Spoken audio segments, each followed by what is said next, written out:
Yes, what's happening, everyone? So I'm just with one of my brothers, Carl Griffin from Men's and Mastery Academy, who's jumped on to do a testimonial with me to share his experience again today. So, Carl, nice one for joining me, brother. No problem, Paul. Good to see you, mate. Boss, mate, boss is right. So, no mistakes, mate. Yeah, let's go. Yeah, You of ready? course. Okay, mate. So let's just start, Carl, and on where you were, mate, before you joined Men's and Mastery Academy, mate. Fucking hell, mate. Where'd you start? I had a lot going on, didn't I, when I first met Yeah. you? It's funny, isn't it? Because obviously I knew you from years ago. And it was when I'd seen you on the beach, weren't it? On Mm, Crosby Beach. And got in touch with you, seeing how things were going. And I'd been through a lot of little, what can I say, challenges, we'll call them. yeah. Obviously, I had all my health issues. I'd broke my back. I got back from that. Then I had all the issues with my stomach, my bowel, and everything. Yeah. And I was just in a place of just getting back on track. Um, and I think it was just I'd started like tapping into little things. And I think that the very first step for me, I think I told you, was just like reaching out and speaking to someone. I spoke to a therapist, and I remember it helping so far, but Yeah. it didn't. It basically it helped me to organise my thoughts and organise what had gone on in the past.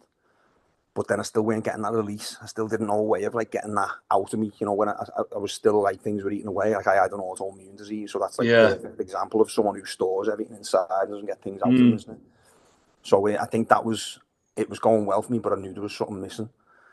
And then I think when I spoke to you, it's just because I know like you're one of the lads, and it was like a like-minded man who's just like aiming to be a better person. I think it's just learning these little methods and these like just so simple little things that you can just add to your life.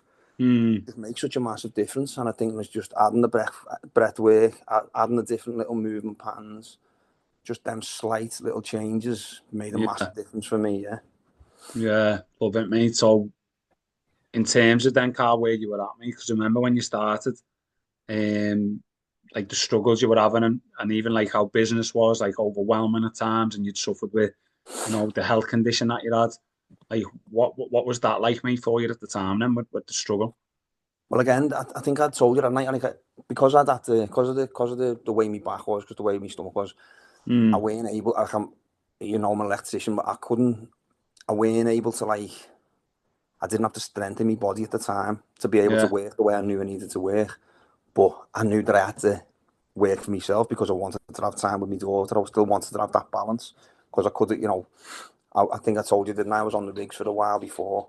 And Yeah. then trying to find that balance where you still had your wages coming in, but you're still doing your work yourself. I knew that me to be working from home, working local, I weren't going to be able to earn the kind of money I wanted to. So I had no choice but to set up on my own. And then I think I said to you, didn't I? I had just been diagnosed with ADHD. And any little thing that came to me, as soon as I got like 4 or 5 tasks in my head, it was like my brain shut down, and I just didn't do anything. Yeah. So trying to organise my thoughts and all that was again another thing that this has really helped me with. But that position that I was in there, that's where I was. It was just everything was coming from a lack. I was struggling with work, struggling to be motivated to go to. I was going to work, but I was going through the motions when I was there. Yeah. It's like operating from fear all Yeah, the yeah, time, isn't it? yeah, yeah. Yeah. And everything was always like I don't think I was consciously thinking about what if I get sick again or what if this, but then naturally probably was. And like I said, just operating from a place of lack where you're always feeling something's going to go Yeah. wrong. We're in What are you going survival, to aren't think? we? Yeah, definitely, yeah. Yeah. Yeah. It's no way to, something that I obviously always speak about, Carl. It's no way to live, mate, is it? And that can be one of the primary things, brother. That's holding so many men back is this fucking like living in survival all the time. We're living Yeah, in fear of what's going to happen, or is what's with me health. Unconsciously, what's going on with me health and what's going on with my business. And if we're operating and making decisions from that place, that has an effect not only on you, has an effect on your family, on your yeah, of course, yeah. relationships, on your kids. Do you know what I mean? So the benefits that actually taking control of this, mate, and doing something about it, and taking a blueprint for how to figure yourself out really, so you can go on to live life on your terms is one of the biggest things for me, mate, isn't it? Definitely, yeah. And do you know what? Now you just mentioned that, it's just jogged me memory on something that happened a while ago when we first started meeting up, Yeah, and we were talking about fight or flight, and you told me about another state called Fawn, and I realised that was definitely a place where I was living from. I was definitely a people pleaser, definitely, definitely living where. I think you explained it as Fawn is like you're living to try, you're sort of you're living, appeasing pleasing other others, aren't people you? to make sure that you're okay. You're okay. And Yeah, I went through that little stage where like you start thinking like, is this the real me? Am I just being a bit of a chameleon here? And I'm just blending to when I meet other people. Or am I being myself? yeah, And it just made me start thinking, because I with that therapist as well, I'd spoke a lot about people pleasing, and I think when you spoke to me about that, about Fawn, it made a lot of sense to me, and I thought it just started making me organise them thoughts. I always just started to think then, I just always ask myself the question, if that ever came up, I'd be aware of it. And then I think to myself, well, am I doing this because it's just a nice thing to do and I'm happy to do a nice thing? Because of course that we are sometimes, aren't we? yeah, Or am I doing this because I feel like I'm going to get treated better because I'm doing it? And that yeah, was a massive thing for me, that. And it's definitely something like I still live by now. I still use that. It's a lot. I don't have to be conscious of it as much anymore, because I think it's more, like, I've been working on it for that long now. I think it's more of a natural thing now. But at the very start, I was spending a lot of time trying to realise that the way I was behaving, and yeah. realise It's that like I was this being Mr. ruthless Nice to Guy someone else. syndrome, mate, Yeah, isn't it? that's it. Like, Yeah, that's it. with When everyone's I'm, mate, and we're not putting boundaries in place. yeah, yeah, We're not like forging our own path, and we're being who everybody else tells us that we need to be, just to yeah, fit that's it. in. That's Yeah, it. but And just like, just realising that sometimes it's okay to say no. Like, yeah, I would just do everything for everyone with no regards to myself, and be like, yeah, I'll be all right. And I'm absolutely knackered. I'm absolutely, getting home to the baby, I can barely speak to her because I'm that tired. mm, And I'm thinking to myself, what am I doing this for? I'm like, that's like a part of the balance that I want to be. That's a massive part of my life, probably the biggest. That I want yeah, to be there and have a great time with my daughter. And that was getting put, not on the back burner because I was conscious that it weren't, but I was definitely doing things of a day in work for other people that was affecting me, my own life. That, yeah, you know, I was subconsciously just getting on with, because that was just the way to be. Just be nice, to, just say yeah. And mm, you just realise, don't you? It's so simple, but yeah, the amount of people now who are in the group who we speak about, and they'll mention being a people pleaser, yeah, and you're like, fucking hell. There's a few lads who I've spoke about it, and it was probably the biggest thing for me. yeah, And I know that I'm like through the other side now, where I'm a lot more comfortable with it, and I'm aware of it, and I'm aware when I am doing it or when I'm not, and I'm more mm, than comfortable now saying no when it's needed to be said. But yeah. there's definitely been lads in the group who we've spoke about in the past, and there's things they've said that's helped me, and I know there's things I've said that's helped them. So I think that was a massive thing for me. Yeah, And it's the importance of having them men around you, Carl. Something, I say, mate, like 95% of men haven't got these men around, and you might go to the pub and get pissed and then talk a little bit about life a little bit when you've had one too many. But 95% of the time, mate, it's all surface level bullshit conversations that take yeah, place with many men that are just, they're not even scratching the surface on what we need to be talking about in order to get to where we want to get to and to reach our potential as men. So having that sort of container and brotherhood and tribe of men around you, mate. yeah, No, not yeah, just normal men, mate, who are in the group, by the way, in terms of like, we're not just like normal, like in terms of we're all going to the pub and we're all drinking. Yeah, yeah, some men might go and do that, but in terms of, what I'm trying to say is, we're men who are all trying to be the best version of ourselves. We've got businessmen in the group. There's men yeah, who yeah, are, they're working hard for the families, mate. There's men who have got different businesses, like I say. There's men who are self-employed. There's men with different ideas for what they want to go and do. There's entrepreneurs in the group. But there's sort of one common for me, Carl, within the group, mate, isn't it? That every man in there, mate, wants the best, not only for themselves, but for the best for every other man in the group. And we don't sort yeah, of find that very much, mate, in society, because it's sort of like a dog-eat-dog world. Winner takes all, toxic competitiveness, mate, and that plays out with a lot of men in it. yeah, definitely, mate. Yeah, yeah. It's an unusual place to be, isn't it? And it's definitely not the norm for lads in Liverpool, is it, to be? But it is. It's just a group of lads, and we have an intake, don't we, every few months? And Yeah, my initial natural reaction straight away is to like withdraw a bit every single time, and I notice myself doing it. Yeah. I'll take them few steps back, but then at the second I start to actually speak to people and be in the meetings, you can just see that they're all the same. We're all the same. Just everyone wants the best thing for each other. And again, it was something that early on that I realised. I think I'd seen something on Instagram, and it was something like about who you can share your bad news with, and it doesn't come across as if like you're after a bit of sympathy or something like that. Yeah. And because you get a lot of lads who like share something that's going on and like get a bit of advice or whatever. And the amount of help you get off people, it's unreal. And the amount of time someone said something to me, and I'm going, whoa, and it's just been it's powerful in the group, mate. Yeah, where it's just a massive change of thoughts, and like it only takes that little conversation sometimes where just bouncing off ideas off of them then. But a massive thing with me as well was not just sharing your losses, being able to share your wins as well. Where it's something that you feel good about. So like, that was a massive thing for me, massive. Yeah. So speaking of them then, mate, what would you say then has been like the biggest change, the biggest result that you've seen through doing this work and through us working together, mate?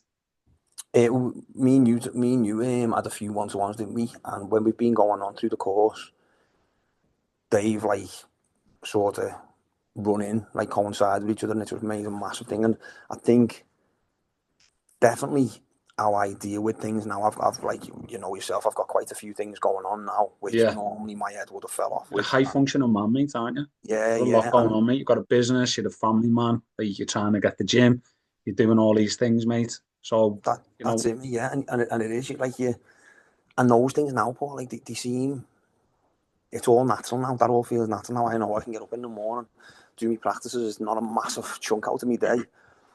I know that I can have a little catch up with some of the lads. I can get myself into work and get myself in the gym every night. I can go and train, do whatever I'm doing. And I'm looking at doing a half marathon next month, mate. I got told a few years ago that I'd never walk again. Do you know what I mean? So like the difference in the way I feel now is just a completely different person. But then when I look at like the support of the lads, the support of yourself, I definitely wouldn't be in the position I'm in now without it. And like I said just a minute ago, when things are coming up that are a complete negative, like my day, like anyone who's in business, no day is the same, is it? You can, whatever way you plan your day, it's not going that way. Not 100%. There's always going to be things that crop up. There's always going to be things that change, and that's my day every day. Now, minor things used to make my head fall off and be like, or like I said before, I just shut down if a few too many things come in, a few too many changes in the day. Now I just feel like there's just a way for dealing with every situation. Some big things that have gone on recently, and there was something that came through to me the other week, and it was something I was waiting on, and I was worrying about it, and I remember getting it. And in the past, when this has come through my head, it's like the anger, mate, that's built up. It's been like horrendous, and it's took over me day, it took over me night, probably took over me week. And like it came through to me, I took a deep breath. I knew you're not going to like what this says. You're not going to like this. It's not going to be the best thing for you, but it is what it is. Get on with it, and it doesn't mean get on with it. Just put it away and forget about it, and then you have to deal with it later. It's like, no, you're going to deal with it now, but you're going to take a breath. You're going to have a think about things, and you're going to realise that there's more to it. And you go, just a really good way of dealing with things. And honestly, what made that just last week, that was a massive eye opener for how far I've come, because that would not have been me, I reckon, 2 months ago. I know it, because a very similar situation happened, and I was flying off the handle. But I think you can get results, Carl, doing it quick, mate, for me as well, brother. Like, I think it depends on how much you put the work in, like you sort of seeing.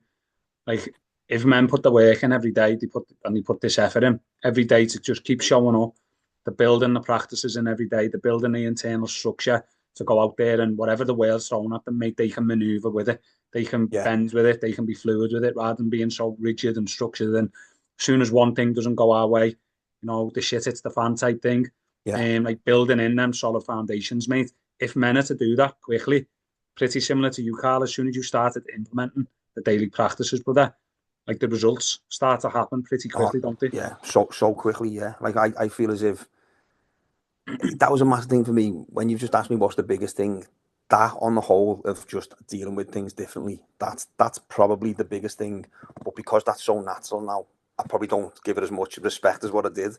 Whereas now, when we put a lot of time, didn't we, into like having a bit of a vision and looking at how the future was going to look and like what we actually wanted and what we were capable of. Yeah. That was a massive thing for me to put in place, and I think that all happened all of a sudden, didn't it? Like you just spent a bit of time with me to like give yourself a bit of time to focus on it, because if we can all say, can't we? Yeah, I'll get to that, and you will one day, but just get to it. That was it. It was sort of not forced on me, but it was like, no, right, concentrate on this now. Give yourself a few weeks now. You're held accountable to putting it into action. Yeah. And that's what all the lads do in the group, and they all hold each other accountable. There's some boss lads in the group. Like there's lads who I would never have even put myself in the same room as, and now they're like brothers, like me best mates. You know what I mean? It's and I come from a background of like really good mates. There's like 10 of us who are all like best mates. We could all be each other's best man. You know what I mean? Like really close mates. And there's still things that I don't speak to them about that I would speak to lads in the group about. It's mad, isn't it? It is a different group of lads, mate. It's spot on. I couldn't say enough good things about the group, about the lads that are in the group. Boss, mate. So what would you say then, Carl, to any man, mate, who's sitting on the fence about obviously men's in a master academy doing men's work? Because we know sometimes, mate, we've been them men ourselves where you're just a little bit, oh yeah, it looks good, or I'm intrigued by it and I need help. I'm not living with purpose. I've got no meaning. I'm not fulfilled. My relationships are struggling because of it and overwhelmed at work. I'm in a job I don't like, but we're not doing nothing about it. We're just watching from far away. What would you say to that man, mate, who's maybe sitting on the fence over these things? Get off the fucking fence. No, mate, it's funny, isn't it? Because it is daunting, and when you've got a lot going on already, this is from your own personal opinion. Yeah. I remember thinking, it's just going to be another thing I have to do. It's just going to be another chore. And that's the way I looked at it. And the second I started doing the work and started realising, hold on, I'm not on my own here. That, like, for me, it's just, there's no other way, I don't think, than doing this kind of work. Yeah, it's like a way, mate, isn't it? Yeah. It's the way. And do you know what? I watched the thing the other day. I was meant to put it in the group. That Jocko had put a video on, and he was like, someone was interviewing and asking him like about what you think can make that like male camaraderie and get like what he used to have in the SEALs or whatever, and he was like, get yourself down to jiu-jitsu and all the lads be together and be in the trenches with each other. But I feel like that's what this is without that. And even though like we can have that side of things now and then, there's some fighters in there, mate. Yeah, it's right. But what I mean is, like, even just like talking to lads, that's one of the hardest things to do, isn't it? Yeah. Just to speak to the lads. And I think once you do put yourself out there, you're in the trenches with the lads, and you're all fighting for each other, and it gives you that like masculine energy around you that you need, and you just, everyone, like, no matter what, once you dip your toe into it, everyone grows with it, don't they? You can't not. Definitely get off the fence, and you won't look back, because you just got to, it's not a massive time that you have to put into it. You've just got to not look at it as a chore, and like understand how much benefit you're going to get out of this. Once you take the step, then like there's no looking back. It's just you're in, and that's it. You're working towards something. Love that, mate. Love that, Carlos. So massive thank you, mate, for jumping on, for sharing your experience again with me. Anytime, mate. Yeah, boss, and I'll see you on Sunday, mate. Yeah. See you Sunday. Yeah, look forward to it. See you soon, brother. Thanks, Paul.